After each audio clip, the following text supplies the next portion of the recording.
Sama.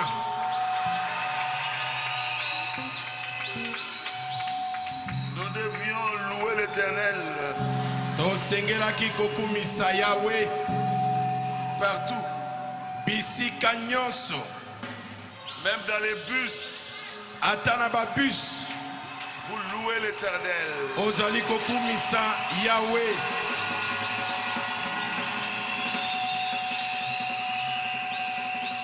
Même quand vous dormez, Ata tango ozali kolala pongi, votre cœur loue l'Éternel. motema na yo ezali kokumisa Yahweh.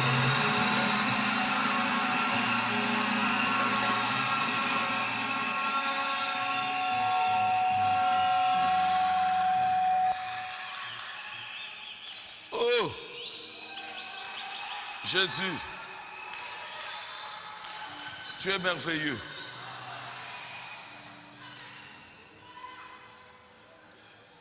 Hier, Lobi eleki, c'était formidable. ezalaki benda bika.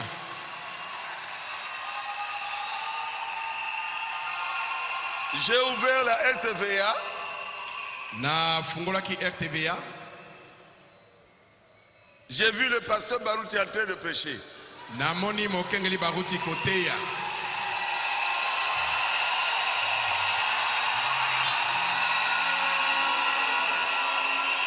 Pourquoi le Saint-Esprit a-t-il été donné? Pona nini molimo santo apesamaki? Mon épouse m'appelait pour prendre le petit déjeuner. Wasinakata iko benga ngai mpo tomela petit déjeuner. C'était impossible. Kasi eza kosimba te. Incapable d'arrêter. Nazalaki na makoki ya kokata te. Hier, Lobi eleki, on était réellement bénis. ya solo penza topambwamaki.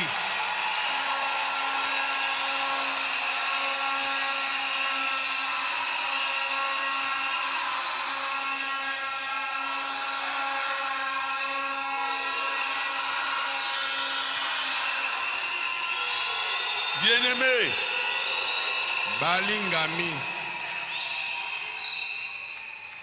j'ai 70 ans. nazali na mibutuku sambo. Je crus à ce message depuis 1974. Nandimeli sango oyo uta mobukota moko kama libona tuku samona mine. Nous devons dire la vérité. Esengeli toloba solo. On n'a jamais vu ça. Naino tomona boyete. Dans le message. Na kati ya sango na tango. Non. Nanu te. Disons les choses clairement. Toloba makambo polele.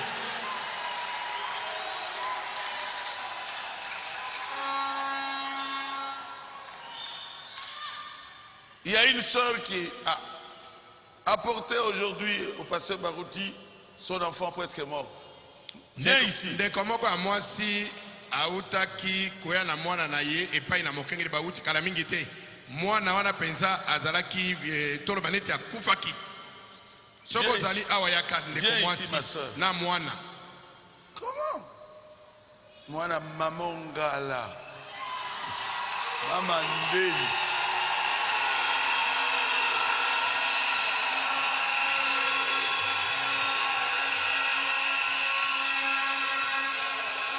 Allez lentement dans les images. Attendez. Oh, l'enfant a fait une crise. Oh, moi n'a piqué crise. Et l'enfant ne se réveille plus. Moi n'a zola mukalisu sute.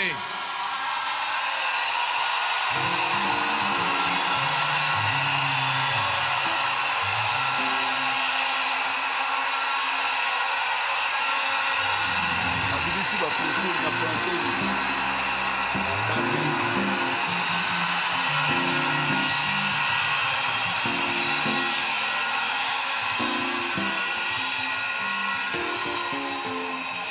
Cet enfant ici, pour moi, l'enfant était mort. On a amené un enfant qui ne parle plus. L'enfant a bavé. Je dis, Yakaraye. Nalobi, amenez-le.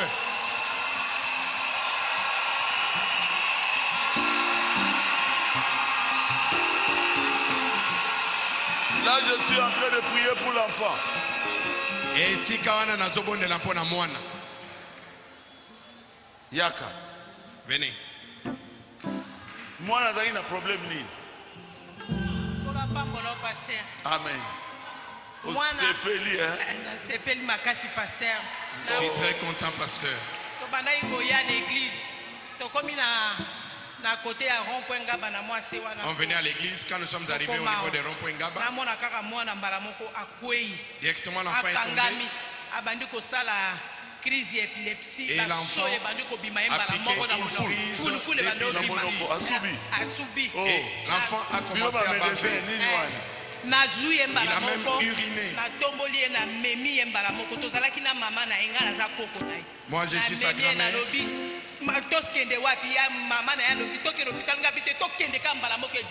J'ai soulevé l'enfant. J'ai dit à sa mère, allons à l'église.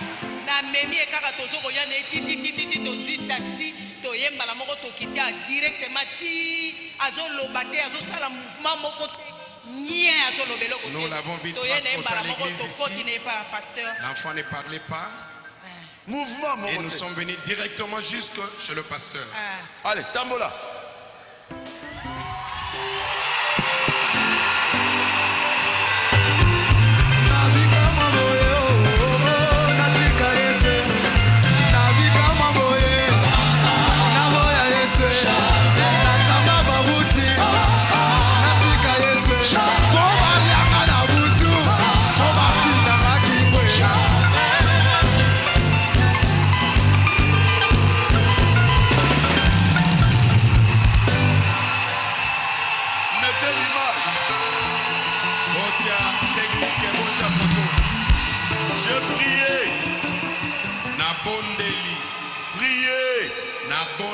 L'enfant était froid. Moi, malili. Je continue à prier. Je dois appeler l'enfant. Je demandais le nom. Il s'appelle comment? Nicolas. Je dis Nicolas. Reviens de ce corps.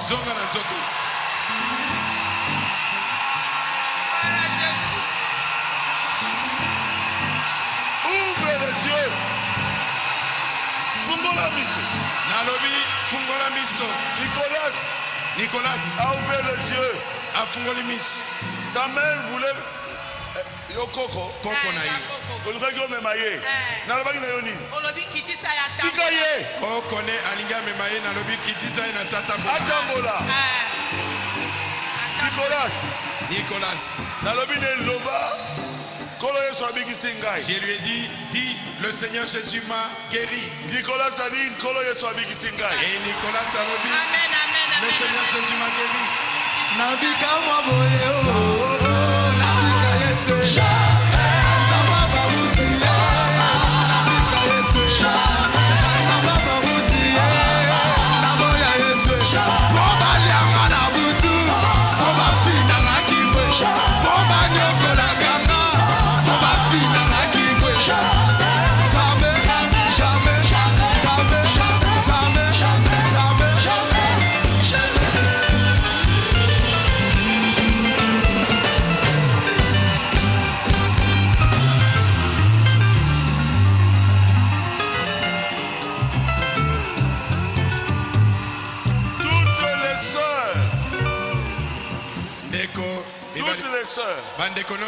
qui sont venus au bureau et m'ont demandé de prier pour qu'elles reçoivent le Saint-Esprit, ont reçu le Saint-Esprit.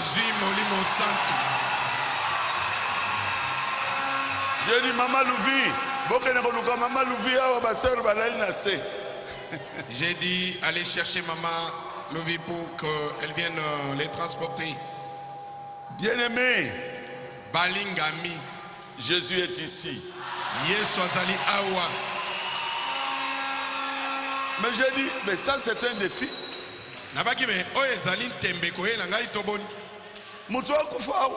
Que quelqu'un puisse mourir ici. Ça c'est un défi. Quand j'ai terminé la prière, il était toujours là. J'ai dit, Nicolas.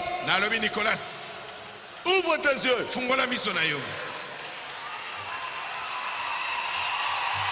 Il a ouvert les yeux. Afungoli miso.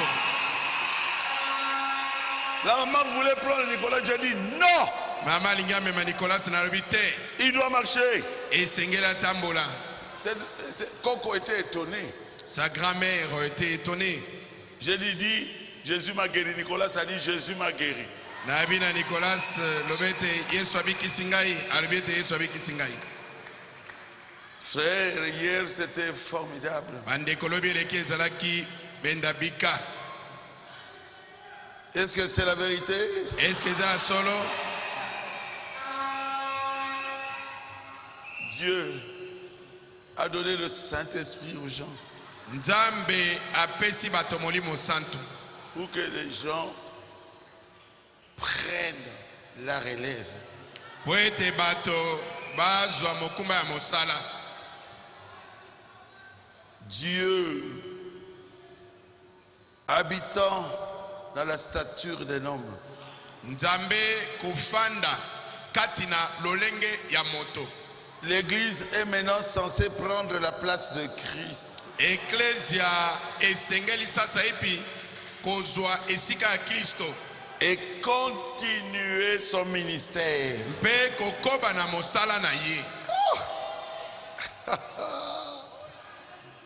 Hey! Celui qui croit en moi Oyo azali kondima lokola ngai fera aussi les œuvres que je fais.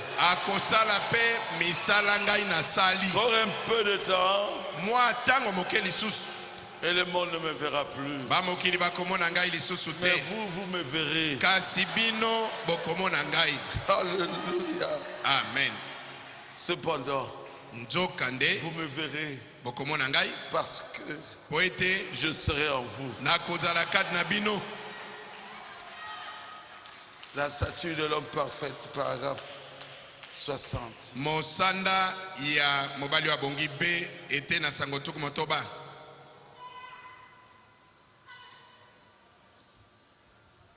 Vous êtes content?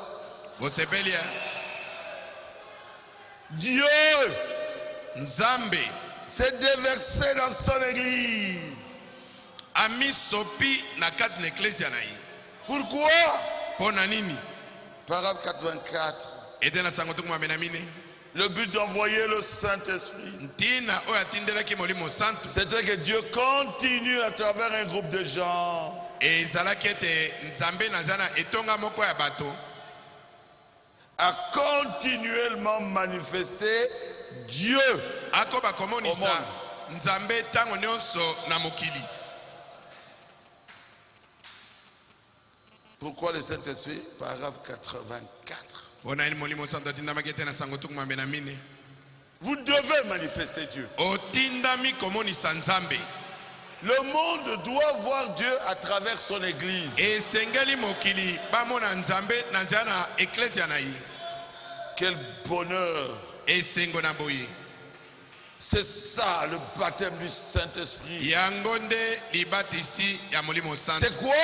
Ezali nini? La puissance Nguya et la démonstration na komonisama na et la misala. manifestation Na komonisama na de misala l'Esprit. ya molimo. C'est ça qu'il nous faut Yango nde esengeli na biso pour attirer les hommes à l'église. mpona kobenda bato na eklesia. C'est l'onction attractive Ezali epakolami oyo ya kobenda bato du Saint-Esprit. ya molimo santu. C'est le paragraphe 75. Wana ete na sango tuku samona mitano. L'imitation du christianisme. Lite ya komekola kimoklisto. Sans l'onction, Kozanga epakolami. sans la guérison divine, Kozanga lobiko na nzoto kouta na sans la Nzambe. démonstration et la manifestation de Dieu. Kozanga komonisama na misala na Nzambe. Est-ce que les hommes seront attirés? Est-ce que bato bakobendama? Oh Jésus. Oh Yesu. Pourquoi le Saint-Esprit a-t-il été donné? Mpona nini molimo santu atindamaki? Pour faire de vous des gagneurs d'âme. Mpona kokomisa bino bato oyo bakomema baninga epai na nkolo. Pour vous donner une vie sainte. Kopesa bino bomoi moko ya bule. Amen. Amen. Pour vous donner l'unité. Kopesa bino bomoko.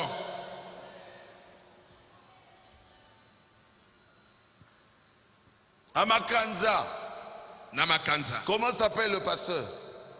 Moluka m'avait appelé pour me dire que cette personne à qui il avait laissé l'église quand il avait eu l'AVC, Abenganga po aloba nanga ite moto atikaki losambo tango ye AVC c'était ekangaki. hier. Ezaki lobeleki. Il m'a dit qu'il a divisé l'église. Abi mobali yango akaboli losambo. Pourquoi le Saint-Esprit a-t-il été donné? Pona nini molimo santo apesamaki? Pour l'unité. Po na bomoko. Dieu veut que nous soyons unis. Nzambe alingi ete tozala na bomoko.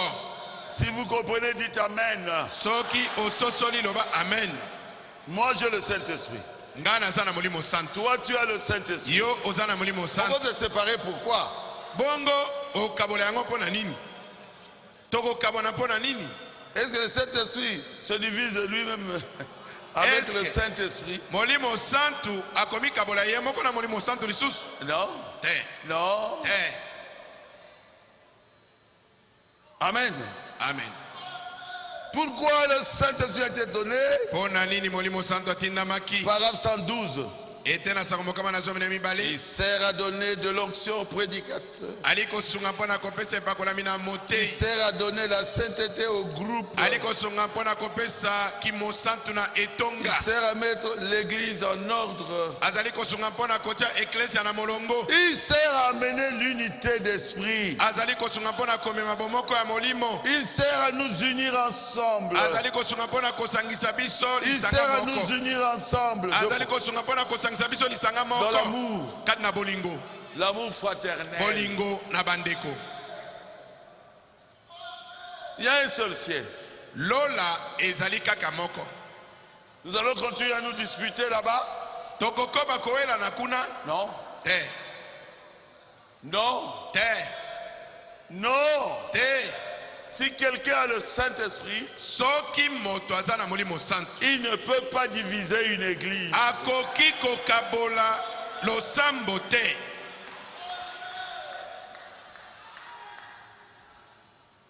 Discernement de l'esprit, paragraphe 41. Alida lisoso na molimo te na sango tumine na moko. Il faut avoir le discernement de l'esprit. Esengeli kozana lisoso lia molimo. Mais celui qui avait le discernement de l'esprit Kasi moto azaki na lisoso na molimo. savait que Aïe. c'était l'esprit de Dieu en lui qui criait. Ayebaki ete molimo na nzambe kati nende ezalaki koganga. Lorsqu'un homme est oué de l'esprit de Dieu, Tango moto apakolami na molimo na nzambe. il a l'action de Dieu. Azali na mosala ya nzambe. Et l'action de Dieu Pe mosala ya nzambe n'est jamais de nous diviser. etikala kozala te ya kokabola biso. Jamais. Soki moke te. L'action de Dieu, Mosala na nzambe c'est de nous rassembler. ezali ya kosangisa biso. Car nous sommes un en Po ete Jésus-Christ. tozali moto moko kati na Yesu Et Kristo. le dessein de Dieu, Pe mwango na nzambe c'est de nous unir, ezali ya kosangisa biso. de nous aimer les uns les autres. Ete tolingana boko na basusu. Le discernement de l'esprit, Lisoso na molimo paragraphe 41. ete na sango tokomine na moko. Mes frères, Bandeko na ngai hier c'était formidable. lobi etaki benda bika. Hier c'était formidable. Lobi ezalaki matata. Vous devez avoir une vie sainte. Esengeli toza na bomoi moko abule. Oh, j'ai le Saint-Esprit. O naza na molimo santo. Mais tout le temps vous tournez les regards. Tango nyonso miso na yo kaka pai pai. Vous êtes dans la bédisance. Yo mosala nobe kotonga tuba tuba. Vous n'avez pas le Saint-Esprit. Oza na molimo santo te. Le véritable Saint-Esprit Molimo santo oya vous solo. donne la puissance de marcher comme Jésus a marché. Okozwa nguya ya kotambola ndenge Yesu atambolaki. Quelqu'un peut dire Amen. Amen. Et aujourd'hui, je vais prêcher sur comment recevoir. Non. Comment savoir que tu l'as reçu? lelo na kote ya likolo na ndenge nini okoyeba ete osili koyamba ye. Levez-vous, on va lire la parole de Dieu. Botelema tokotanga iloba na Nzambe. Ouf. La fête. Ezali feti. Moi j'appelle ça la fête. Ngana bengi Acte yango chapitre feti. 2. Misana batoma mi okapona mibale. Depuis le premier verset. Kobanda nzela ya liboso. Le jour de la Pentecôte, ils étaient tous ensemble dans le même lieu. Na mokolo na kitela bazalaki bango nyonso elongo na esika moko. Tout à coup, il vint du ciel un bruit, comme celui des vents impétueux, et il remplit toute la maison où ils étaient assis. Lokito ebimi na likolo poasa. Lokola lokito na kopepa na mopepe makasi. Etondisi ndako mobimba kuna efandaki bango. Des langues semblables à des langues de feu leur apparurent séparées les unes des autres et se posèrent sur chacun d'eux. Ndemo lokola moto imonani na bango, ikaboni pe efandi moko moko na mutu na moko moko na bango. Et ils furent tous remplis du Saint-Esprit et se mirent à parler en langue, en d'autres langues, selon que l'Esprit leur donnait de s'exprimer. Bango nyonso batondaki na molimo santu, mpe babandi kosola na nkota na sika. Pela moko molimo apesaki bango na koloba. Dieu notre Père céleste, Nzambe tata na biso na likolo. tu es Dieu. Ozali Nzambe. Aujourd'hui, Lelo je veux que tu fasses des miracles ici. nalingi osala makamusi. Il faut que d'autres personnes ici reçoivent l'expérience du baptême du Saint-Esprit. Esengeli bato mosusu awa bazwa lobiko ya molimo santu. Aujourd'hui, Lelo tu es Dieu encore aujourd'hui. ozali Nzambe lisusu lelo. Aide-moi, Seigneur. Sunganga ikolo. Je ne connais rien, Naebi eloko te. mais je te connais, toi, le Seigneur. Kasi naebi yonkolo. Ouvre-moi, Seigneur, Pakolanga pour ikolo. le travail que je suis en train de Pona faire. mosala nazali kosala. Et bénis cette église. Pe pambola Et losambo. bénis toutes ces personnes qui nous suivent sur les nets. Pe pambola bato nyonso bazali kolanda biso Et na aussi net. puissent recevoir le baptême du Bango Saint-Esprit. pe bakwa kozwa libati na molimo santu. J'ai ainsi prié Na bondeli au bongo. nom de Jésus-Christ. Na kombo na Yesu Kristo. Amen. Amen. Veuillez vous asseoir. Bokoki kofanda. Ouf. Comment savoir que tu l'as reçu? Ndenge nini koyeba ete oyambi? Oh Jésus. Quelques-uns s'accrochent au baptême du Saint-Esprit sans sensation. Boko bato bakangamaka na libati na molimo santu kozanga koningana. Disons que Frère Branham l'a dit. Bazali kolobete ndeko baname alobaki yango. Mais qu'est-ce que le Saint-Esprit? C'est Frère Branham qui l'a dit. Kasi molimo mosantu azali nani? Ndeko baname nde alobaki yango. Il a prêché ça dans son église. Ateaki yango na losambo na ye. Pourquoi le Saint-Esprit a-t-il été donné? C'était Frère Branham qui avait prêché. Pona nini molimo santu atindamaki? Ndeko baname nde ateaki yango.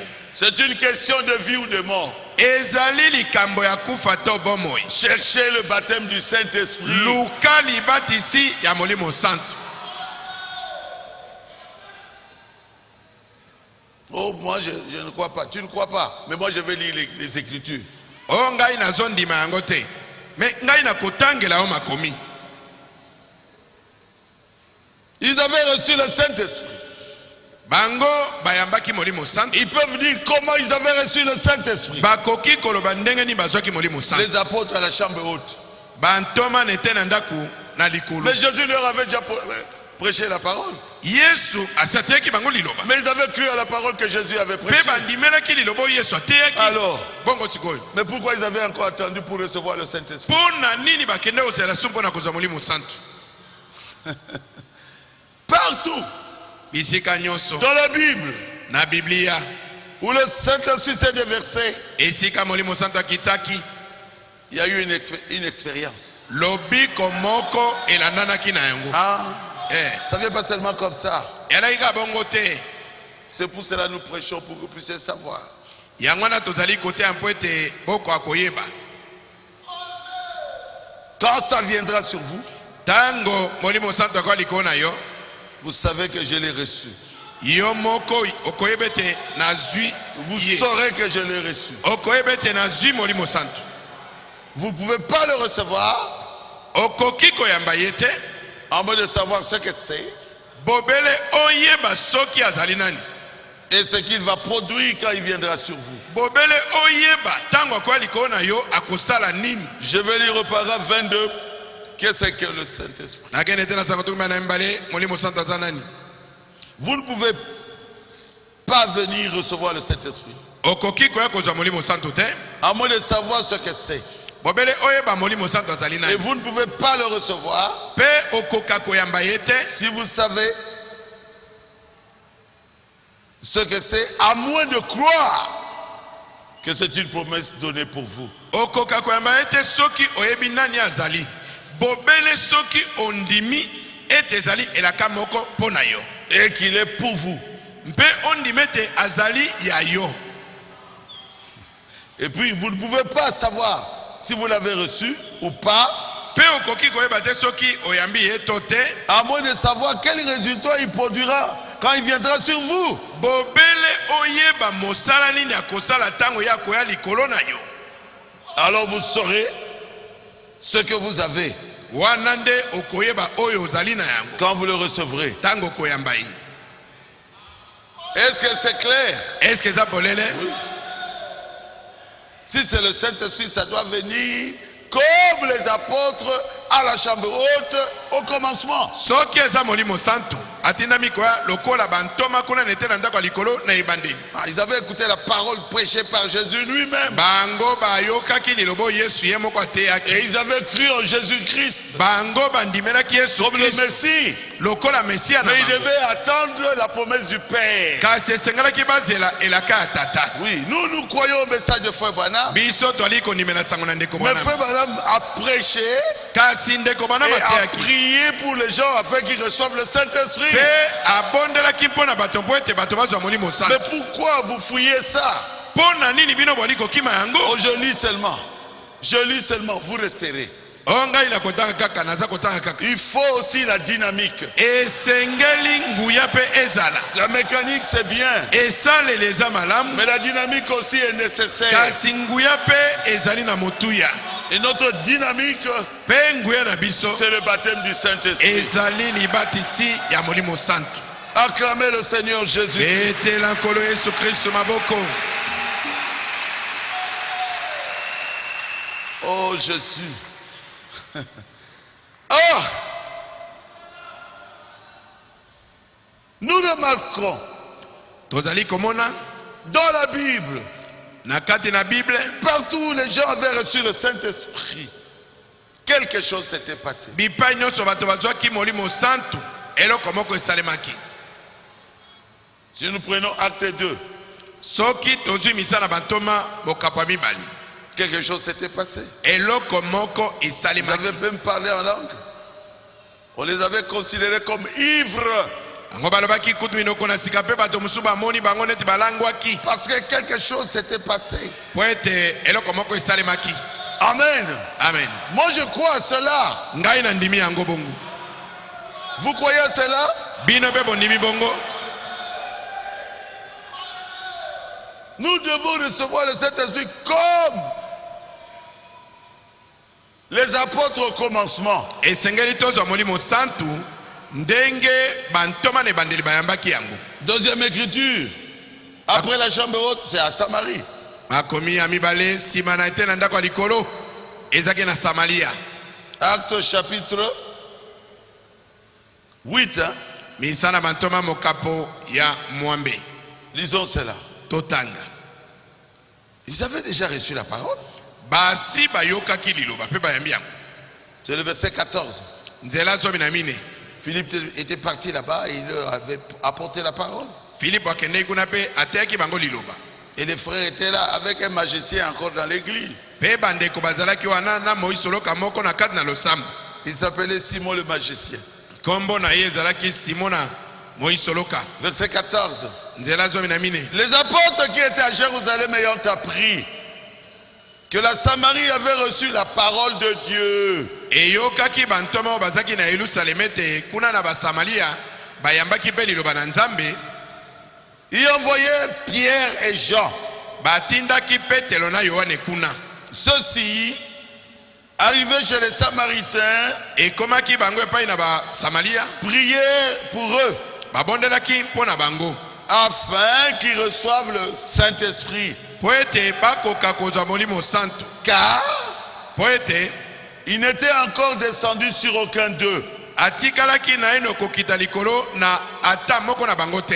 Ils avaient seulement été baptisés au nom du Seigneur Jésus-Christ. Bango babatisamaki bobele na kombo na kolo Yesu Et Kristo. ils avaient reçu la parole de Dieu. Pe bayambaki liloba na Nzambe. 17. Zomi na sa. Alors, Bongo Pierre et Jean Petelo na Yohane leur imposèrent les mains. batielaki bango maboko. Vous êtes avec moi? Bozali elongo na ngai C'est biblique? eza na Biblia Oui. iyo. Et ils reçurent quoi? Pe bazwaki nini? Le Saint-Esprit. Bazwaki molimo santo. Ils avaient déjà reçu la parole. Basi bayambaki liloba.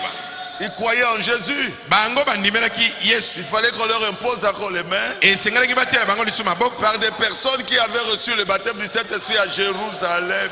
Na bato bazwaki libatisi ya molimo santo na Yerusalem. Et ils reçurent le Saint-Esprit. Pe bazwaki molimo santo. Et Simon voulait acheter ça. Bongo Simon na Moïse soloka alobi asomba yango. Il était dans l'église. Azaki pe kat na On losambo. lui a dit non, non, non, non. Balobi na ete. Tu ne peux pas acheter. Okoki kosomba yango na mbongo C'est que te. Simon a vu la manifestation. Elingi kobete Simon amonaki misala. Quand ils avaient reçu le Saint-Esprit, Tango bazwaki molimo santo. ils ont parlé en langue. Balobi minoko na sika. Ils roulaient par terre. Babalukaki na mabele. Simon a dit, Simon alobi te. je veux cette puissance. Nalingi pe nguya wana Je ekoma vous na donne ngai. l'argent. Na mbongo yango C'est ebozo. que Simon le magicien avait vu quelque chose. Elingi kobete Simon Moïse soloka amonaki eloko moko. Est-ce que c'est clair? Eza polele. Quand nous allons dans Acte 10, Soki tokei na misala matoma zomi. à Césarée, Na Césarée. amen, Amen. dans la maison de qui? De Corneille, Na ndako na koloneli. qui était un militaire. Azalaki soda. Oh Jésus, un Italien. Azalaki motomoko na Italie. Et Dieu avait envoyé un ange vers lui. Nzambe atindaki mwanje moko komona ye. Parce qu'il donnait l'argent aux pauvres. Po ye azali kokabela babola mbongo. Et Dieu a vu ça. Pe Nzambe amonaki yango. Il était bon, Alaki moto malamu. bien qu'il était militaire. Atako ndenga azaki soda. Non. Les gens pensent que quand je suis militaire, je dois être mauvais. Bato bakanisi ete soki moto aza soda esengeli aza moto mabe. Un chrétien Mo Kristo doit être un homme bon. esengeli azala moto malamu. Et Dieu lui a envoyé un ange Nde Nzambe atindelaki ye anzelu moko. qu'on appelle Pierre. Allez appeler Pierre. Anzelu alobi na ye bokenda kobenga Petelo. Dieu ne travaille qu'avec quelqu'un qui est sur la terre. Nzambe asalaka mosala bobele na moto moko azali na mokili. Bolingaye te. Que vous l'aimiez ou pas. Dieu travaille avec Pierre. Nzambe azali kosala mosala na Petelo. Vous voulez le Saint-Esprit? Allez appeler Pierre. Moni alobi ete bokenda kobenga Petelo so bolingi molimo santo. Et on a appelé Pierre. Pe bakei kobenga Petelo. Pierre a beaucoup hésité. Petelo asaki neti aboya. Ce sont des païens. Abi baza bapagano. Finalement, Suka na suka il est venu. ayaki. Et il a commencé à prêcher. Pe abandi koteya. C'est le verset 34. Nzela tukumisa damine. Alors Pierre, ouvrant la bouche, dit, Bongo Petelo afungoli monoko pa lobi. en vérité, Solo je solo. reconnais que Dieu ne fait point du favoritisme. Ya solo na yebi ete Nzambe aponaka bilongi te. Vous savez pourquoi? Moi, je suis rejeté Boyebi tina nini ngai baboyaka ngai? à cause de la peau noire. likolo na loposo moindo. Si j'étais un blanc, Soki nazaki mundele. avec le ministère que Dieu m'a donné, Na mosalo nzamba pesi ngai. tous les blancs allaient m'accepter. Mbele mindele nyonso bandimi ngai. Mais moi, Kasi ngai j'ai mon église. nazali na losambo na Mon ngai. église croit dans mon ministère. E losambo na ngai eza kondimela mosala na ngai koteya. J'ai des assemblées sœurs Nazali na masambo bazana boka nelongo na qui ngai. croient à mon ministère. O bazali kondimela mosala na ngai na koteya. Kende liboso. Amen. Quelqu'un peut dire Amen. Amen. Quelqu'un peut dire gloire à Dieu. Gloire à Dieu. Dieu ne fait point de favoritisme. Nzambe aponaka bilongi te.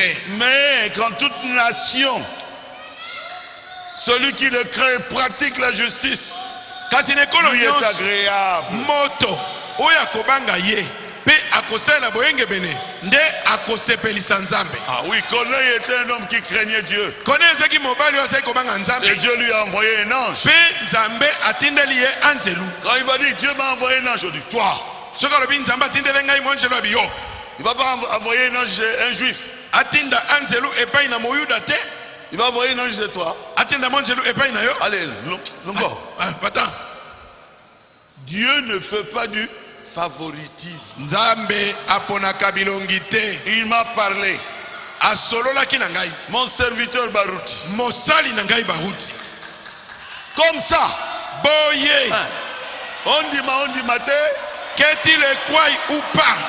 Cela est arrivé. Yango esalemaki.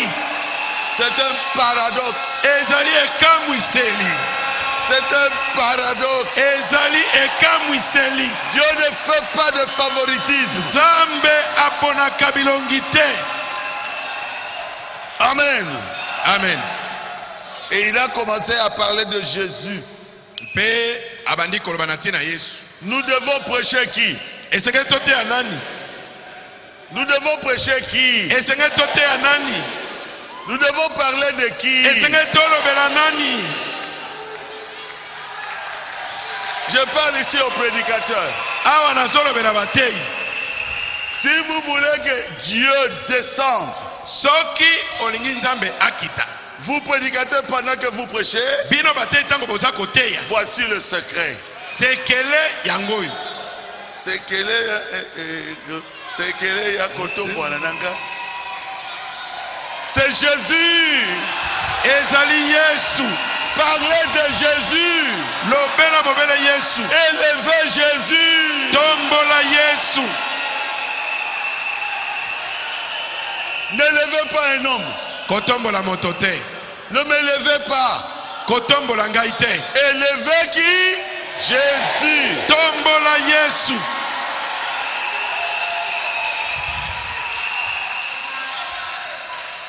Musika na Yesu naza eloko pamba.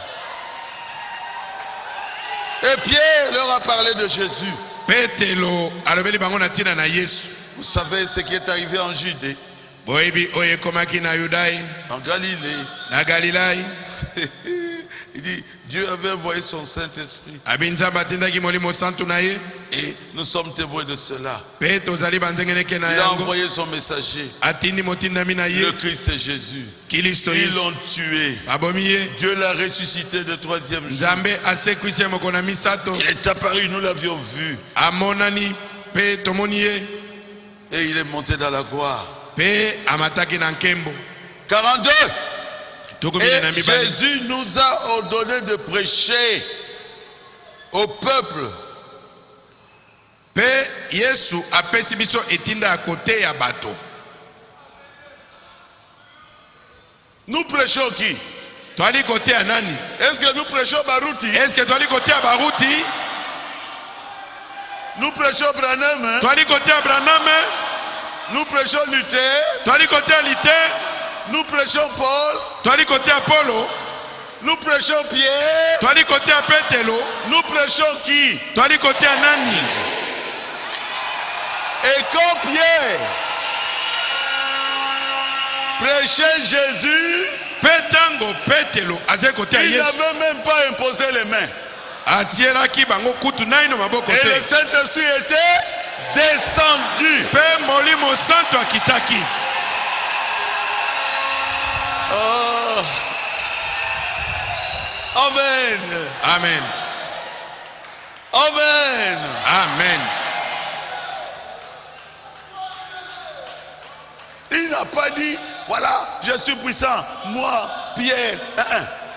Dit Alobaki Jésus. te ngai Petelo nazali na nguya te. Jésus, Alobi Yesu. le Christ. Christ. Dieu nous l'a envoyé. Il a été crucifié Nzamba atindaki biso par les yete. Romains. Abakisamaki na ekulusu Et na le baroma. troisième jour, Moko na misato. il était ressuscité. Asekwaki. Et il nous a ordonné, Pe apesi biso avant de etinda. monter au ciel, Liboso na komata likolo. d'aller partout le monde, Tokenda na mokili mobimba. jusqu'à Kinshasa, Kino na Kisasa.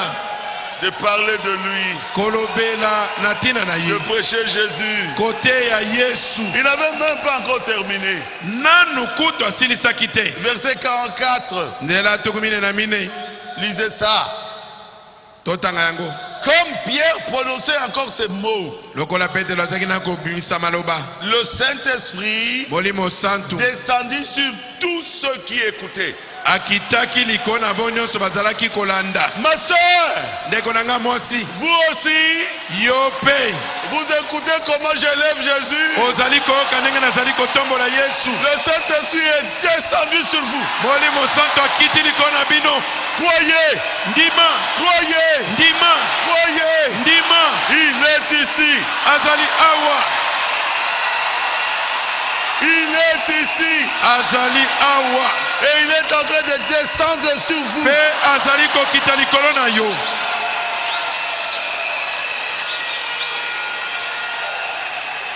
Quand les 120 avaient reçu le Saint-Esprit, Tango ba mokama na tuku mbele bazwaki molimo santu. est-ce qu'il y a une personne qui n'avait pas reçu? Est-ce que eza na moto moko azangaki? Alléluia. Amen. À Césarée, Na Césarée. quand le Saint-Esprit était descendu, Tango molimo santu c'est akitaki. que nous sommes en train de lire ici. O tozali kotanga awa. Est-ce qu'il y a quelqu'un qui n'avait pas reçu? Est-ce que eza na moto moko azangaki molimo santu? Il y a des femmes qui sont entrées dans mon bureau aujourd'hui. Yali na basi bakotaki na biko na nga lelo. Toutes ces femmes ont reçu le Basi Saint-Esprit. wana nyonso bazwi molimo santu. Alléluia. Amen. Alléluia. Amen. Alléluia. Amen.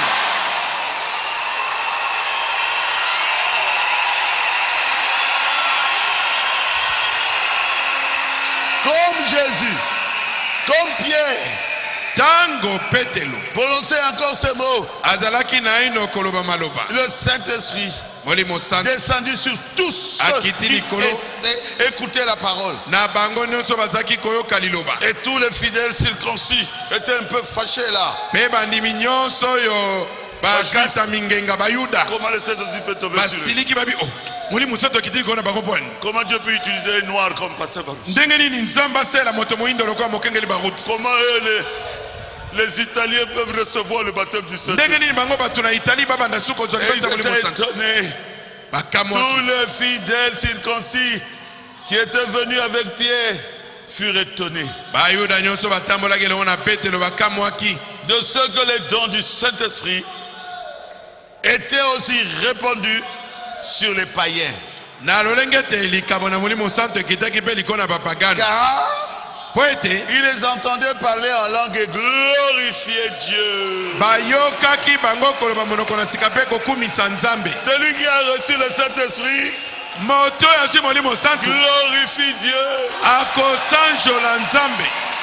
Le jour où j'avais reçu le Saint-Esprit, le jour quand j'avais reçu le Saint-Esprit, Mokolo oyo nazwaki molimo santu moi, ngai nazwaki molimo santu je marchais dans la rue. nalai kotambola na balabala Je regardais le ciel. nakota likolo J'ai regardé le ciel. nazota likolo Et je continue à marcher. nazokoba Je kotambola regarde le ciel. nazotala likolo Je glorifie Dieu. nazali kosanjola Je marche Nzambe encore. natamboli Je lisusu regarde le ciel. natali likolo Je ne sais pas pourquoi je regardais au ciel. nayebi te mpo nani nazali kotala La likolo joie était dans mon cœur. esengo ezalaki na motema na ngai Quand je marche, soki natamboli je regarde au ciel. natala likolo C'est comme si ezali je lokola disais Dieu, mais fais vite parce que je l'ai reçu. nalaki koloba ete Reviens. Nzambe sala noki mpo ete nayambi ye yaka zonga. Oh Jésus. Tu es simplement merveilleux. Yesu ozali bobele malamu. Alors Pierre dit, peut-on refuser l'eau du baptême à ceux qui ont reçu le Saint-Esprit Bongo aussi bien Petelo. que nous? Petelo abi ete tokoki koboyela bato oyo bazwi molimo santu lokola biso mai na libatisi. Ils ont comparé comment ils avaient reçu. Bango bakokanisi na ndenge bango bayambaki. Ils ont trouvé que c'était la même chose. Bamoni ete ezalaki ndenge moko. Alléluia. Amen. Et il leur donna qu'ils soient baptisés au nom du Seigneur. Bongo bapesaki motindo ete babatisama na kombo na nkolo. Oh Jésus. Oh Jésus. Le Saint-Esprit peut venir même avant le baptême. Molimo santu akoki koya ata liboso na libatisi no na mai. Ezangolu. C'est la grâce. Ezangolu. C'est la grâce.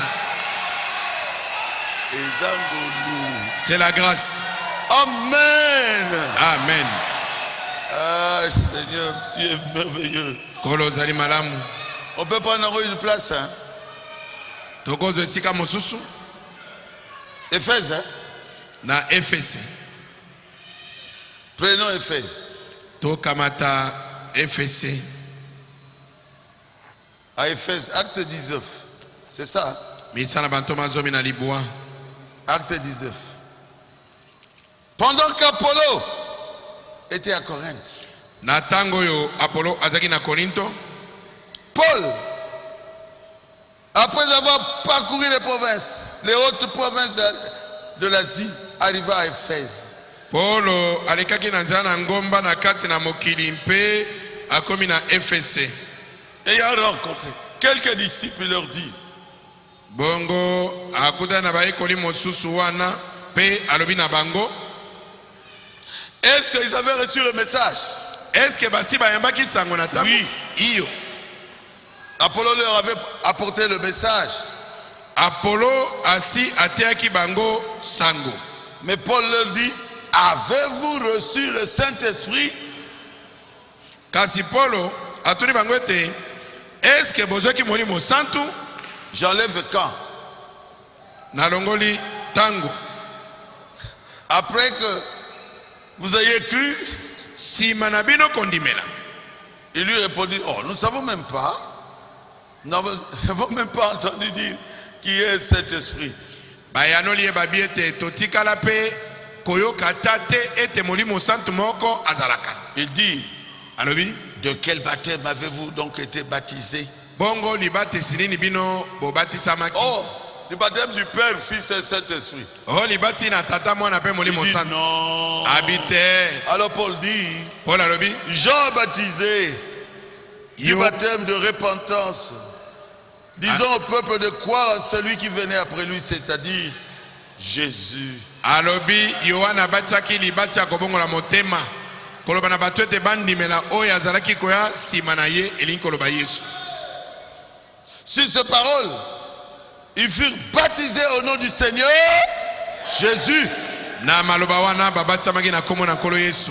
Paul leur y imposait les mains. Pe Paul atielaki bango maboko. Le Saint-Esprit vint sur eux Molimo santu akiteli bango. et ils parlaient en langue Pe bazalaki koloba et minoko na sika. prophétisaient. Pe bazalaki kosakola. Ils étaient en tout environ 12 hommes.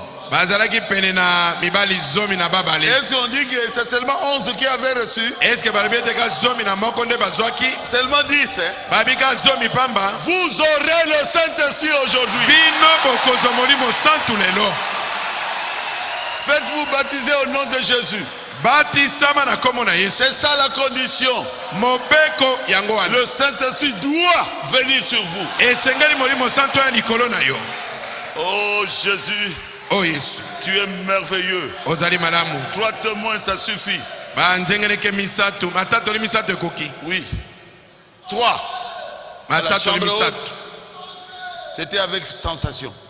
Nete na ndako ya Samarie. likolo ezalaki na koningana. Avec sensation. À Na Samarie. Samaria ezalaki na À koningana. Césarée, dans la maison de Corneille, avec sensation. Na Césarée na ndako na Corneille ezalaki na koningana. Là où Paul a prêché, a trouvé les Éphésiens là, avec sensation. Esika Paul akutaki batei wana ezalaki bobe na koningana. Vous, c'est que vous avez eu la sensation, vous l'avez eu où? Bino libatisi bozwi wana kozanga koningana bozwi yango wapi? Comment vous saurez que vous l'avez reçu? ndenge nini okoyeba ete ozwi yango? Vous aurez toujours des doutes dans votre tête. Okobanda kozwa bobe na ntembe na motema na yo. Est-ce que c'est la vérité? Est-ce que eza ya solo? Oui. Iyo. Frère Branham dit ceci. Ndeko bana mabiboye. Aujourd'hui, cette écriture s'est accomplie. Na lite ya lelo makomi oyo likomi oyo Il ekokisami. faut que ça se fasse avec sensation. Alobi esengeli esalema na koningana. Et dans la sauterelle, le gazam et le asile, Kati na libanki liyoyo pe azile et le gélec, mpe paragraphe yeleke 190, ede na sango mokama na tukudibwa. il dit il n'y a aucun endroit dans la Bible Abi eza na esika moko te na kati na Bible où ils ont reçu le Saint-Esprit sans avoir des émotions. esika bazwaki molimo santo kozanga ete baningana. Est-ce que c'est clair? Est-ce que eza polele? Oui. Iyo. Oui, hein? Iyo. Et dans question-réponse numéro 1, Pe na mituna pe biano motango ya liboso paragraphe 216, ete na sango kama mbale na zomi na Frère moto. Branham dit ceci. Ndeko bana mabiboye. Vous ne pouvez pas recevoir le baptême du Saint-Esprit sans avoir une expérience. Okoki kozwa libatisi na molimo santo te kozanga ete oleka na lobiko moko. Lorsque cela arrive, Tango yango ezali kosalema. est-ce que c'est la vérité? Est-ce que ezali solo? Ah oui. Iyo.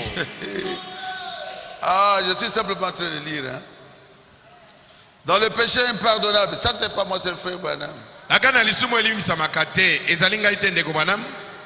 Oh, frère Branham a dit sans sensation. Mais ici, lisez-moi ça. Qu'est-ce que frère Branham a dit?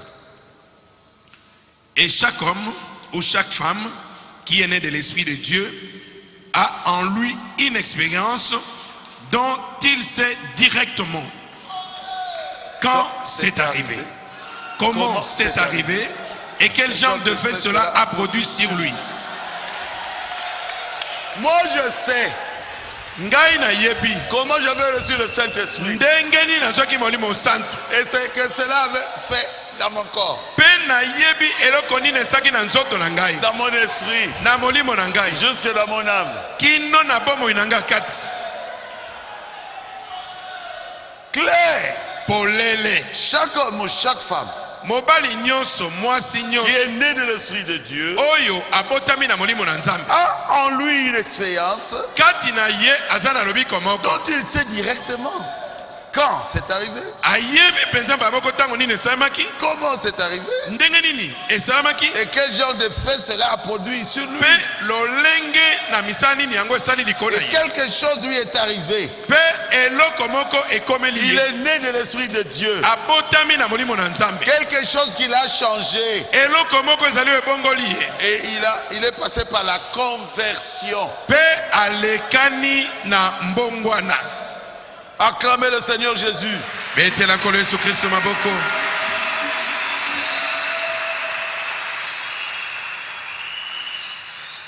Ouf. Il n'y a aucun endroit dans la Bible eza na esika moko te na kati na biblia où quelqu'un ait reçu le Saint-Esprit sans émotion, esika oyo moto azwi molimo santo kozanga ete aningana, sans parler en langue, kozanga ete aloba monoko na sans cri, kozanga ete aganga, sans louange, kozanga ete asanjola Nzambe, sans prophétie, kozanga ete lisakoli ezala, sans manifestation. kozanga ete misala emonisama Ça n'existe pas. etikali kozala te. Hébreux chapitre 2 paragraphe 16. bayebele bokapo ya mibale Comment nzela ça, zomi na frère? motoba. Vous croyez à des choses comme ça? Ndeko bino bondimaka mona bongo Le Saint-Esprit. molimo santo. Je vous ai dit ici que c'était le frère là, le monsieur là, qui priait les malades sont guéris aux États-Unis. Benny Hinn. nalobelaki na bino awa ete mobali wana Benny Hinn azali kobonda bato bazobika. Il a dit Seigneur, alobi nkolo ne m'enlève pas le Saint-Esprit. kobotola ngai molimo Je santo te. préférerais même que tu me tues, nakosepela kutu ata oboma ngai, mais n'arrache pas le Saint-Esprit de ma vie. kasi kolongola molimo santo na bomoi na ngai te. Alléluia. Amen. Parce que Barouti sans le Saint-Esprit, mokengeli bakuti kozanga molimo santo qui serais-je nakozala nani? sans le Saint-Esprit? kozanga molimo santo Vous êtes les hommes animaux. bozali bato nyama, Vous ferez des bêtises dans les coins. bokobanda kosala bosoto na molili. C'est le Saint-Esprit qui fait de vous des chrétiens. molimo santo nde azali kokomisa bino bakristo. Vous devez être sûr wana bozali yango solo que vous l'avez reçu. osengeli koyeba solo ete oyambi ye. Vous voulez que je continue? Bolingi nakoba. Frère Madame dit ceci. Ndeko bana malobi boy. Aidez-moi un peu à enterrer ces églises-là sans émotion. Abibo sungangai nakunda ecclesia wana oyo ezangi koningana. L'évangélisation au temps de la fin. Ezali kobalanganisa sakomala mona tango ya suka. Ils vous font souffrir pour rien. Si vous n'avez pas du Saint-Esprit, Et puis, vous ne savez pas là où vous allez. Paragraphe 85. Évangélisation au temps de la fin. Oh Jésus. Vous allez changer ça comment? Prêcher en 1962. Tout ce qui vit a de l'émotion.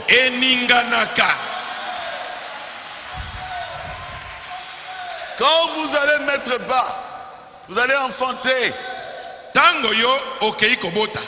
Si l'enfant ne bouge pas, cet enfant est mort. Tout ce qui vit a de l'émotion. Et tout ce qui n'a pas d'émotion est mort.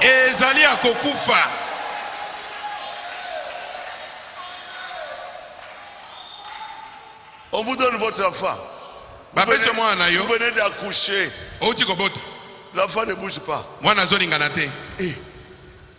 Munganga, viens un peu. Mon enfant ne bouge pas. Non, votre enfant était mort-né. Est-ce que c'est vrai? Excusez-moi l'expression. Mais je pense que nous devions aller enterrer quelques-unes de ces religions sans émotion.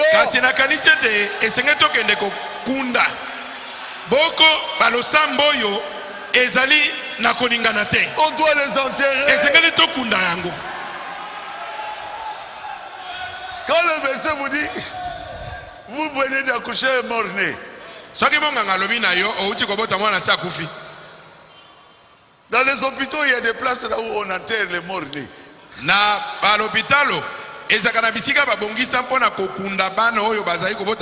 Qui laisse lever la main? Moi j'ai assisté. Mort-né, on nous appelle, nous partons là-bas. Frère Madame, aidez-moi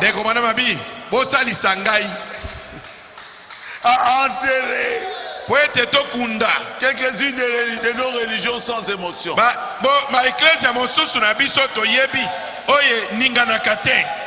Lisez ça. Parce que c'est mort. C'est mort.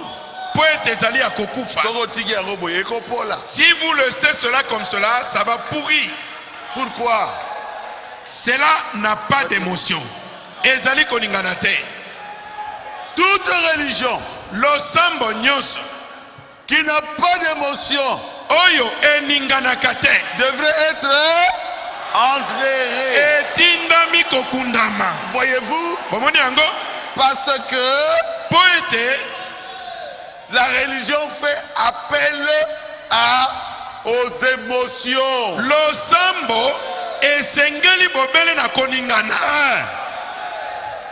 J'entre ici, tout le monde.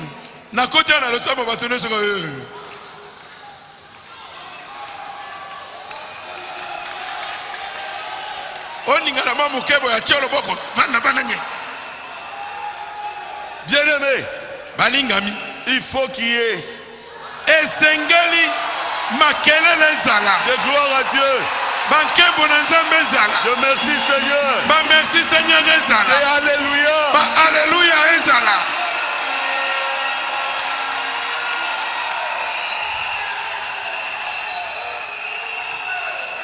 Vous pensez vraiment que Dieu au ciel est fâché contre vous?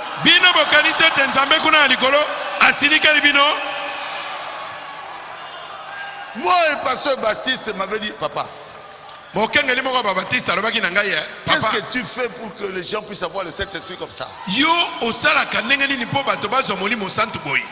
J'ai dit, c'est pas moi, nalobi ne eza ngai te, c'est le Saint-Esprit. ezali molimo santu, Pas moi.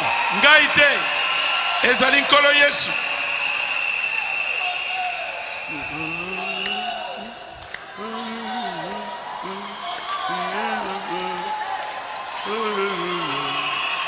Kembo na yo. Et on prend les images Ale bazwi bililingi et il cache son visage. ntango bazozwa bililingi omoni azomomba elongi Il na cache ye, Dieu. azomomba elongi. Un croyant de Baruch du tabernacle n'a pas honte d'être dans Baruch du tabernacle. me moto oyo aza na baruti tabernacle akoki koyoka soni te akozala na baruti Il ne tabernacle. peut pas cacher son visage. okobomba elongi na yo mpo na nini?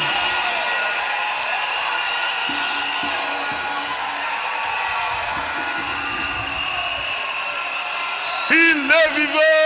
Il est ressuscité. Il est vivant. Il est ressuscité. Qui? Jésus. Qui? Jésus. Acclamez. Beta maboko.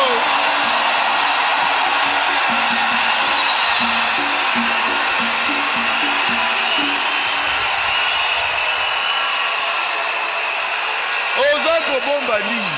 Mais qu'est-ce que tu es en train de cacher? Ici, Awa. vous êtes au ciel. Bozali na lola. Vous êtes dans les lieux célestes en Christ. Awa bozali na bisika na likolo kati na Kristo. Je vous dis la vérité. Nazolobela bino solo. Frère Bonouya, tu l'avais vu en Bandaka. Nous tous, on avait même un seul cœur, le même cœur. Papa Et boni Dieu omonaki awa na mbandaka biso nyonso soki motema moko. avait parlé à la sœur sœur José. Mpe Nzambe alobelaki Namoni ete. mwasi José. Et Dieu lui a dit, ici, vous n'êtes pas sur la terre, vous êtes dans les lieux célestes en Christ. Mpe Nzambe alobeli ete awa bozali na mokili te boza na bisika ya likolo. Vous avez un même cœur. Alobi bozali na motema moko. Et moi, je ne savais pas ça. Ngai nayebaki yango te. Je sentis dans mon cœur. Nayoki na motema na Je ngai. leur ai dit, Nalobi na bango. Dieu vient de me dire, Nzambe auti koloba na ngai. à cause de l'unité que nous avons ici, Na tina na bomoko tozali nango nous awa. sommes dans les lieux célestes en Christ. Tozali na bisika na likolo kati C'est na vrai. Kristo. Eza solo. C'est vrai, tu étais là. Ezali ya C'est solo. vrai.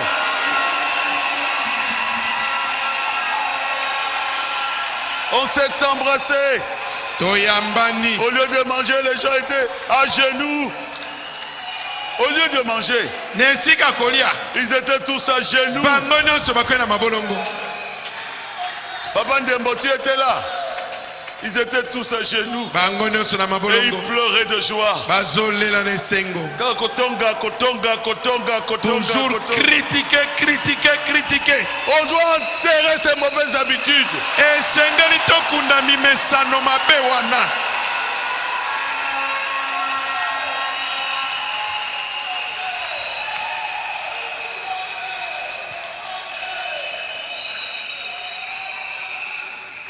Quelqu'un peut dire Alléluia. Alléluia. Quelqu'un peut dire gloire à Jésus. Louange à Jésus.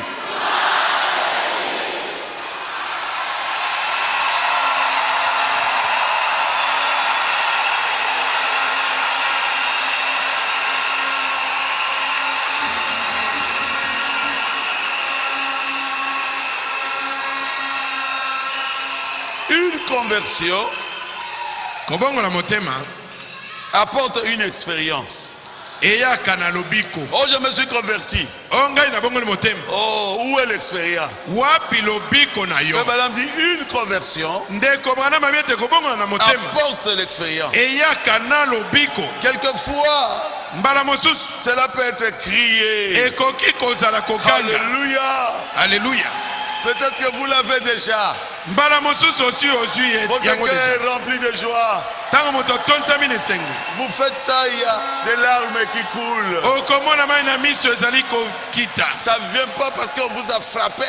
Ezali koya te po babeti yo. C'est parce que quelque chose s'est passé dans le cœur. Ezali po eloko moko elekani na motema. Quelquefois, Mbala mosusu ça peut être pleurer. ekoki kozala kolela. Moi, souvent, je pleure. Ngai mba mingi Je nalelaka. fais ça. Na pangusi mai Et na puis miso. ça sort encore. Omona ebimi Il lisusu. dit quelquefois, Abimba mosusu. ça peut être prophétisé. Ekoki kozala Et kosakola. quelquefois, Pe mbala ça mosusu. peut être tombé, Ekoki kozala kokweya. roulé, Kobaluka na mabele. roulé par terre. Kobaluka na mabele. Les saints qui roulent par terre. Basanto bazali kobaluka na Je mabele. suis l'un d'eux. Nazali moko na bango. Quand j'avais reçu la vision, Tango nazwaki emoneneli. vous avez trouvé, Bosili kozwa. j'ai vu un drapeau qui une Namonaki banderole qui passait comme ça. banderole moko eza kopepa Et ekoleka na likolo. c'était écrit, Bakomi likolo nango. vous avez trouvé. Bosili kozwa. J'ai crié, Nagangaki. nous avons trouvé Tozwi. une force. Ma peau jetée par terre. Nguya moko epuaki ngai na mabele. Je roulais Nakomaki kobaluka. en dessous de la petite table. Na se na mamesa mike. On m'a bloqué. Babloke ngai. Mais j'étais en dessous de la petite table. Kasi na si nakomaki na se. Je roulais comme ça. Ya mwa mbeto moke Nous nazali avons kobaluka trouvé. boye. Nous avons trouvé. Tosili Nous kozwa. avons trouvé. Tosili kozwa. Nous avons trouvé. Tosili kozwa. Nous avons trouvé. Tosili kozwa. Nous avons trouvé. Tosili kozwa. Ils m'ont pris. Ils m'ont pris. Bango bakamati Ils ngai. m'ont soulevé. Batomboli Ils ngai. n'avaient jamais vu ça. Batikala komona ngo liboso Mais te. moi j'avais vu la Kasi vision. ngai namonaki Et le emoneneli. Saint-Esprit était entré dans mon Tango cœur. molimo santo akotaki na motema na ngai. Quelquefois, Mbala mosusu ça peut être tombé. ekoki kozala kokweya. Quelquefois, Mbala mosusu ça peut être roulé. ekoki kozala kobaluka Reçois na le mabele. Saint-Esprit. Yamba molimo Reçois le santo. Saint-Esprit. Yamba molimo Reçois le santo. Saint-Esprit. Yamba molimo Reçois le santo. Saint-Esprit. Yamba Au molimo nom de santo. Jésus. Na Au kombo nom na de Yesu. Jésus. Na Au kombo nom na de Yesu. Jésus. Au Na nom de kombo na Jésus. Yesu. Recevez le Saint-Esprit. Bo yamba molimo Au nom santo. de Jésus. Na kombo na Au Yesu. nom de Jésus. Na kombo na Yesu. Ça peut être crié. Ça peut être crié. Ekoki kozala koganga. Rouler. Kobaluka na mabele. Aller alors. Koloba minoko na sika. Pleurer. Kolela. Mais Kasi votre vie doit changer. esengeli bomoi na yo ebongwana. Ma vie avait changé. Bomoi na ngai ebongwanaki. Ma vie avait changé. Bomoi na ngai ebongwanaki. Depuis 7 ans, Wuta ntango yango j'aime les malheureux. J'aime les malheureux. nalingaka babola. Quand j'ai quelque chose, Soki nani eloko moko c'est pour les malheureux. ezali mpo na babola. Je vis pour les pauvres. Nazali kobika mpo na babola. Je vis pour aider quelqu'un. Je vis pour faire du bien. Nazali kobika mpo na kosala Ma malamu. vie, Bomoi na c'est ngai pour faire du bien à une seule personne. ezali mpo na kosala malamu na moto moko. Quelque chose a changé. Eloko moko ebongwani. Je n'ai pas trompé ma femme Natikala mpe kokosa mwasi na ngai te. depuis plus de 45 ans. Wuta sikoyo eleki mibu tuku Quelque minei na chose a mitano. changé. Eloko moko esengeli Le kobongwana. Saint-Esprit est là. Mwalimu santo azali awa. Je peux le sentir. Il est là. Il est là. Azali awa. Il est là. Azali awa. Recevez. Boyamba molimo santo. Soyez baptisés du Saint-Esprit. Bobatisama na molimo Voilà. santo. Voilà. Voilà. Voilà. Il est là. Azali awa. Il est là. Azali awa. Il est là. Azali awa. Il est le seul vrai Dieu. Azali awa. Il est le seul vrai Dieu. Azali. Le Dieu véritable. Azali nzambe na solo. Il veut vivre dans ton cœur. Alingi kobika na motema na yo. Oh Jésus, Yesu. tu es merveilleux. Ozali malamu. Tu es merveilleux. Ozali malamu. Tu es merveilleux. Ozali malamu. Tu es merveilleux. Ozali malamu. Tu es merveilleux. Ozali malamu. Tu es merveilleux. Ozali malamu. Tu es merveilleux. Ozali malamu. Tu es merveilleux. Ozali malamu. Tu es merveilleux. Ozali malamu. Tu es merveilleux. Ozali malamu.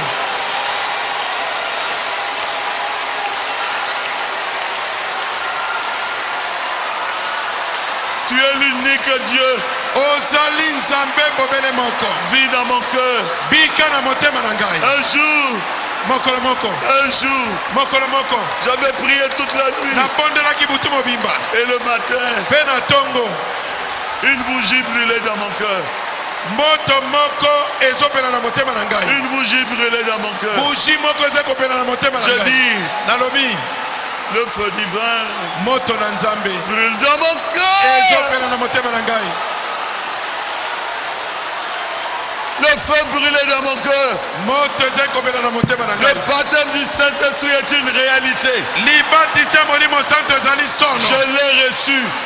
nayambi yango Aujourd'hui, lelo vous l'avez reçu. bino mpe boyambi yango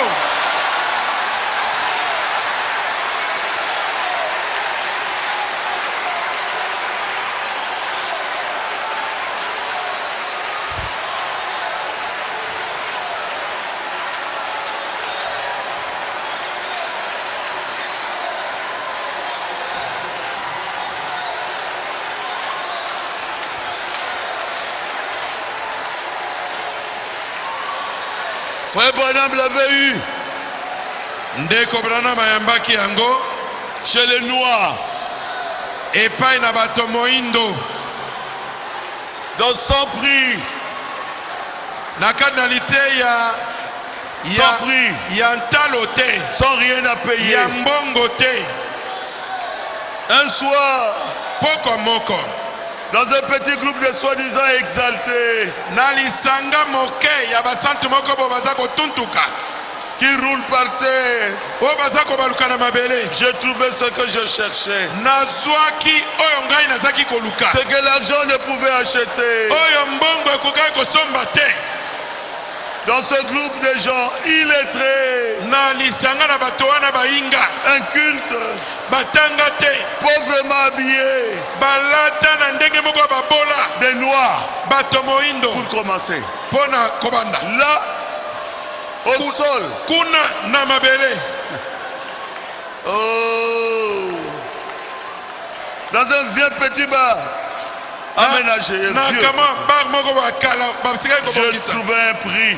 abi nakutaki oyo ya motuya J'ai trouvé un bijou. nakutaki pauni Quand ce vieux noir m'a regardé en face, ntango mobange ya moto mwindo wana atalaki ngai Et m'a semba na dit, miso mpe alobi na ngai avez-vous reçu le Saint-Esprit eske ozwaki molimo santu depuis que vous avez cru? uta mokolo oyo ndimelaki Oh, William a dit, o william alobi c'est quelque chose que je cherchais. alobi eza eloko moko nazaki koluka Je ne m'attendais pas à trouver cela nalikiaki te ete nakokuta yango kuna parmi ces gens, kati na bato wana parmi ces noirs. kati na bato moyindo Mais wana ils avaient ce dont j'avais besoin. kasi bazalaki na oyo ngai nazaki nango Frère bosenga Branham avait reçu le Saint-Esprit chez les noirs. ndeko branama azwaki molimo santu epai na bato moyindo Moi aussi je suis noir. ngai mpe naza moto moyindo J'ai le Saint-Esprit. naza na molimo santu L'homme noir moto moyindo est plus spirituel azali na molimo koleka que l'homme blanc, koleka mundele a dit William Marion ndenge Branham. william marion branham alobi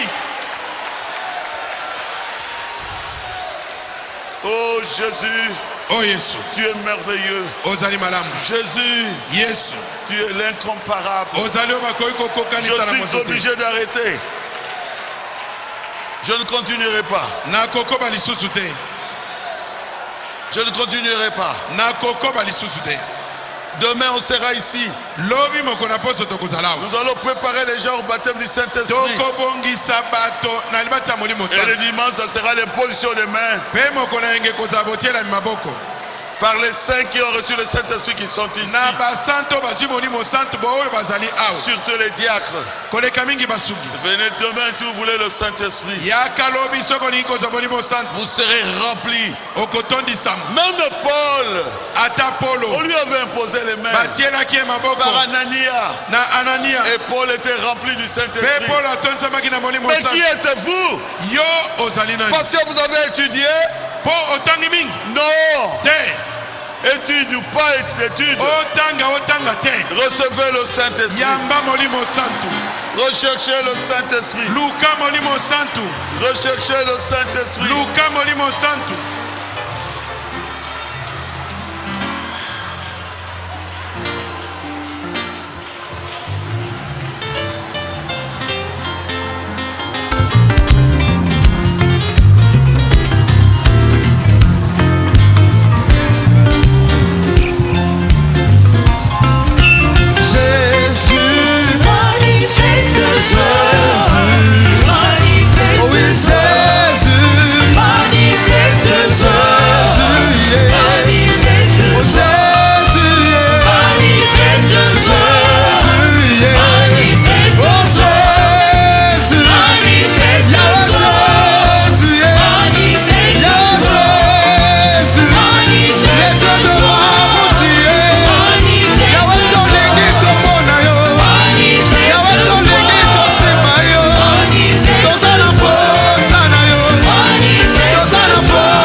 Nzambe ya bomoi na poko ya lelo liloba na yo eteyami pe yo lakaki bipai nyonso liloba na yo ekoteyama na mobimba yo okokita mpona kokonfirme liloba na poko ya lelo mosali na yo baruti kasongo ate liloba na yo na mobimba arepete message ya William Mario Branham na bondeli yo Seigneur yo le même Dieu oyo kitaki mokolo ya Pentecôte obatizaki na Saint-Esprit okitaki na Branham Tabernacle le même Saint-Esprit na poko ya lelo bana na yo bafongoli mitema bandimi kyoza na bomoi okufi te obongwani te oza na makoki lelo ya kopesa bango Saint-Esprit parce que ezali promesse yolobaki moto nani akobeta ekuke ekofongwama ye nani akosenga ekopesamela ye olobaki batata na bino batomboki bayebi kopesa bana biloko malamu ekoleka boni ngai tata na bino aza na likolo nakopesa molimo mosantu epai na moto nyonso aza na bosenga nango na poko ya lelo Seigneur nabondeli yo na kombo na Yesu tondisa bana na yo na molimo mosantu bazala baptisé bazala rempli bazala scellé bazala oue na véritable Saint-Esprit na baame na bango au nom de Jésus bazala rempli au nom de Jésus bazala baptisé au nom de Jésus bazala scellé au nom de Jésus bazwa onction au nom de Jésus onction na yo ekite likolo ya bana na yo bazala scellé et malédiction etika bomoi na bango maladie etika bomoi na bango puissance ya ténèbres etika bomoi na bango bazala délivré complètement bazala rempli na véritable Saint-Esprit oyo akitaki mokolo ya Pentecôte oyo akitaki na Branham Tabernacle ye lelo akita ona baruti Tabernacle Seigneur Jésus tondisa bana na yo pesa bana na yo désire motema na bango olobaki okotika biso bitike te ata bamokili bakomona yo te me yo olobaki tokomona yo mpo okozala kati na biso elongo moko na biso kino suka ya ekeke tondisa bana na yo Seigneur moto nyonso afongoli motema moto nyonso oyo abongami na poko ya lelo moto nyonso aza na besoin ya Saint-Esprit azala rempli au nom de Jésus-Christ. Merci Seigneur Jésus pour ete liloba na yo ekweyaka te. Merci Seigneur Jésus pour na Saint-Esprit oyo okitisi na poko ya lelo. Merci Seigneur Jésus pour na bénédiction oyo sopi yango lelo likolo ya bana na yo. Merci Jésus pambola mosali na yo Revera baruti kasongo pakola ya lisukoleka tondisa ya lisukoleka tango nyonso kotelema awa azala lipamboli mpo na peuple na yo azala toujours lipamboli mpo na église na yo azala toujours Seigneur instrument oyo kosalela pokolo bana na bapambolama bana na yo bazwa vie éternelle topesi yo merci pour la masse au salut à Pokalelo. Merci pour la Saint-Esprit. Merci pour la bénédiction. Merci pour la onction. Merci pour la présence et la colonne de feu. Merci Kolo pour la délivrance. Seigneur Jésus, l'obili susu, tango bano bakoyawa, pona koluka mulio santo, yokita. Seigneur Jésus, dimanche, au-delà au rendez-vous, la ligne de prière est constante pour le baptême du Saint-Esprit. Autant du sabbat, on a mulio santo. Seigneur Jésus, banana bakozonga, même na banzela, atabakota bora makolo. Madame rempli du Saint-Esprit. Nicolas ba moto rempli du Saint-Esprit. Nakati ba voiture rempli du Saint-Esprit. Même na banda ko na bango moli o mosanto kita. O visiter ma bote bana yo. O visiter banda ko bana yo. Seigneur Jésus, bana no bazala ivre na Saint-Esprit. Au nom de Jésus-Christ. Partout Seigneur. Barano bakotambola, batambola na Saint-Esprit, na kati ya bomo ina bango. Oh Kolo, torako bima, yoli konzina moto, oyo kutana kina Paul, oyo tambola kina Israel, oyo komishona ki William Mario Branham, yoyo lelo confirmé, ministère ya bosali na yo, Pasteur Baruti Kasongo, odali awa, yo la grande colonne de feu. Wana bano bakozonga. Bazonga bango mokote. Bazonga na likondi na moto. Likondi na moto batela bango na zela. Kino na bandako na bango. Kino na misala na bango. Kino mipai nyoso bakokende. Bakaokate. Bazala mikina te. Bazala mitu. Balonga mate. Bana no bazala balongi. Bipai nyoso bakokende bana na bakoya te ba demande bakoya liboso bana yo ba magicien ba trembler ba sorcier ba trembler ba magicien ba sorcier mais ba sorcier famille bana na puissant liboso bana yo ba loka bango lisusu te poete yo moni o mosanto ozi place na bobo ya bana yo. Pambola bango Seigneur, pambola bosali na yo beka, pambola libota na ye, pambola ba collaborateur na ye, pasteur associé Musendo, président ya badiacre, na badiacre nyoso, président ba administrateur, na ba administrateur nyoso, ba office nyoso église oyo, et pambola ma, tout a besoin d'unité, na kati église oyo, matongi eli moi, ba division eli moi, tout dans la ini, le collaborateur moko, soudé ma frère, soudé ma soeur, soudé ma membre église oyo, ba dans la ini, le collaborateur moko, payons Zambé, omi monisa, ba signe, ba prodige, ba miracle, oyelanda ki ba Thomas, oyelanda ki William Branham, oyela kotambola Baruti Kasongo, etambola moko moko, na kati église oyo. Moko moko abikela bikamo ya Nzambi.